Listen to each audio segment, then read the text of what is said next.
Well, a subject missing from tonight's presidential address, the current military buildup off the coast of Venezuela.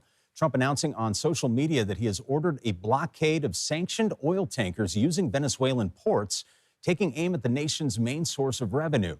Meanwhile, after seeing the video of the controversial double strike on an alleged drug boat in the Caribbean, Senator Dan Sullivan says he is convinced the U.S. did not commit a war crime. That's what the senator told political reporter Will Courtney this afternoon. Will, Senator Murkowski said she has not seen the video. How did Sullivan gain access? Yeah, John, Sullivan is one of few lawmakers who have seen this confidential video, and that's because he's on the Senate Armed Services Committee. After questioning the two-star admiral who made the call to strike again, the senator thinks the U.S. did not violate international law. Now, that comes as Democratic lawmakers have accused Secretary Pete Hegseth of doing just that. The Geneva Conventions say shipwreck combatants have protected status and can't be targeted. And in the defense spending bill passed today, part of Hegseth's traveling budget will be docked until an unedited version of that video is released. However, that release may not be to the public.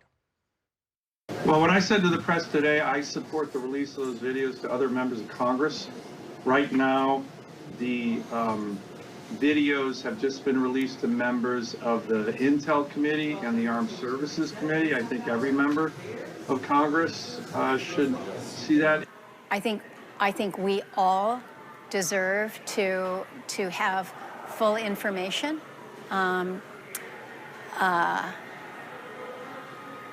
I think right now we don't. I certainly don't.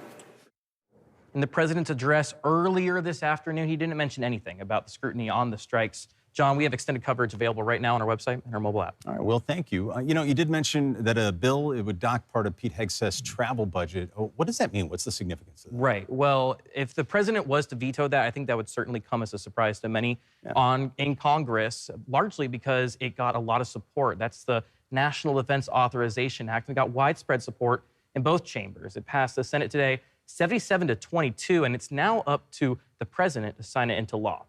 It appropriates or spends $900 billion for the military. There are Alaska-related provisions in that bill, too. One requires the defense secretary to provide quarterly briefings on the development of Arctic infrastructure, and that includes the Naval Air Station at Adak. All right, Will Courtney, thank you very much. A lot to discuss. Yeah. It's all living online, alaskasnewssource.com. Sir.